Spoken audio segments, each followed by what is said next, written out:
I think, first of all, like, you're out there, you're chatting to people all the time. I don't know if I've seen anything like this before. Well, I think we always kind of knew, didn't we, that when this day would come that people would be, really upset and shocked. But I think more than anything, it's just been the fact that Vicky always rallied.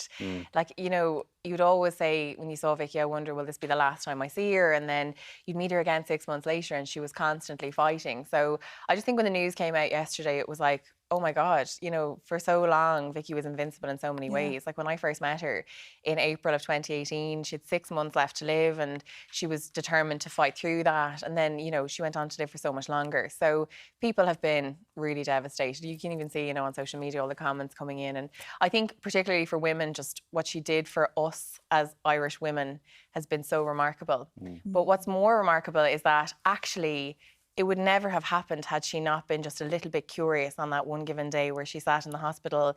She was like waiting at an appointment. Her mum was with her and she had her medical file on her lap and she was like, oh, I'd have a look at this. And out of total curiosity, opened up the file and all of a sudden, this whole thing unfolded. And in one of your first interviews with Vicky in 2018, because she was so open about telling her story, she does talk about basically Vicky's nosiness that exposed a national scandal. Let's take a look.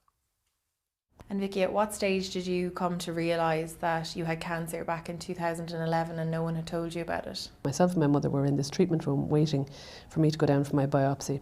You're going from admissions up to this room and I had my medical file. She was up on the shelf and I just said to Mama, sure, here I may as well start looking through this, as you do. Well, I do anyway. And I started looking through the medical file and I was reading all the letters and then I suddenly saw this letter from the cervical screening programme. It was so clinical and there was a little paragraph at the end of it about, it said, your 2011 smear result, original result, no abnormality detected. And then on review, query squamous cell carcinoma, that's the cancer I have, the type of, and I said, Jesus, that means I had cancer. And at the end of it then it said, basically, the legal speak really about the clinician, about how to tell the patient and whether or not to tell the patient. And that's when I thought, oh, here now, there's something fishy going on here and I just didn't like the sound of it. And the fact that I had never been shown this letter at all. And I suppose it comes back to something we've been talking about all morning. How many of the rest of us would have done it? Do you know what I mean? There was such a reference for doctors in this country for so long. Would anyone else have looked at the file? And then after that, and after she found everything out, it wasn't just herself that she campaigned for. It was every woman in Ireland, but it was on all sorts of issues as well. It was interesting, Seán, because talking to Keane O'Carroll yesterday, her solicitor, and he was saying that from the moment that she first met with him, she came with her own case, but she instinctively felt this can't just be me, that this is happening. I don't know what it was or why she felt that way, but her gut feeling was like, this is not just me, there's other people involved in this. And as you say, that curiosity, I suppose all of us, and I think Vicky, in fairness to her, was always very, respectful of the medical profession. She really trusted science and everything. And I think she was passionate. She also really believed, by the way, in cervical screening and was really passionate about that. But however, I think she was really clear in saying that don't always trust the first answer you get. Be willing to ask further questions, be willing to probe. And we ask questions for a living. How many times have you gone to the doctor and not done a follow-up question? Because I know I definitely have. Sometimes you don't really want to know the answer, or sometimes you're a little bit like, yeah, cool, I'll accept that, and you walk out the door. And so many of us do that. And I think what Vicky Phelan has taught us, and that will be part of her legacy and people watching this morning, if you have another question, if you've been to an appointment and you have another question, make the call today, do the follow-up, ask the follow-up question. Because Vicky Phelan asking the follow-up question is what gave so many other women their answers. So Keane O'Carroll talked about that and he said that, when they first went to the High Court, shortly after that case, it became clear there was around 14 other women. Yeah. And then as time went on, it grew and grew and grew. And that's when the 221 group was formed and it became 221 plus because the numbers continued to grow. And, it was only because she had been so curious that day. I suppose the other thing that people might not have known about Vicky is she did a lot of public campaigning. But actually, Vicky Phelan was so good to people privately, people she didn't even know. And she was, on the phone for hours on end, taking care of people that might have just recently gotten a diagnosis, they might have recently discovered that there was an issue with their file. And she was there to comfort them and tell them this is how you should deal with it and this is what, and advise them. And there was also women who weren't even within the 221 group who were dealing with cervical cancer, who were trying to get onto the Pembro trial. This was the drug that gave Vicky so much extra time. And she was fighting for them to get access to that. And she was instrumental in a lot of women getting access to that. And she was, somebody who if she felt that women, you know, needed to go public. And it's terrible and it's disgraceful that women sometimes do have to go public sometimes, and they have to speak to journalists like me and to newspaper journalists and journalists like yourself, you know, that they have to go public to get access to the drugs. But Vicky fought with those people to help them do that. And the one thing to remember in all of this is that Vicky had terminal cancer, so where she got the While she was energy, doing it. God only knows where she got it. But you were speaking to Cian O'Carroll, her solicitor, who was with her every step of the way, about what she did privately for people. Let's take a look. Going back to April and May and June of 2018, directly after her case, at a time when she was extremely sick, as I've said, she was spending hours on the phone every day talking to huge numbers of people. Her number was being passed around, obviously. People would then contact me sometimes and say, is there any chance I could have a word with her about some issue? She'd say, no problem, send on the number to me.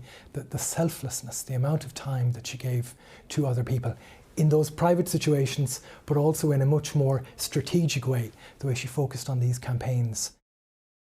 Vicky's solicitor, Cian O'Carroll there. And Zara, obviously, this all got kicked into the political domain when it was brought to light in 2018. We had the Scally report. How far down the line are we in that being implemented and the change that Vicky sought being permanent? Well, it's interesting, Seán, in a sense that I was talking to Gabriel Scally yesterday, and actually he's due to publish his report into how his recommendations in his last report are being implemented. So we don't actually have that report yet. He tells me it'll come in about 2 weeks' time, actually, which the timing of all of this is just so interesting. And also he was telling me actually that Thursday is, I think it's World Eradication of Cervical Cancer Day as well. So he was saying that actually in terms of Ireland, that Vicky was instrumental in terms of Ireland's efforts around all of that. You know, there's a lot of things that are still outstanding that need to be done in terms of particularly mandatory open disclosure, and that's something that Vicky fought for such a long time.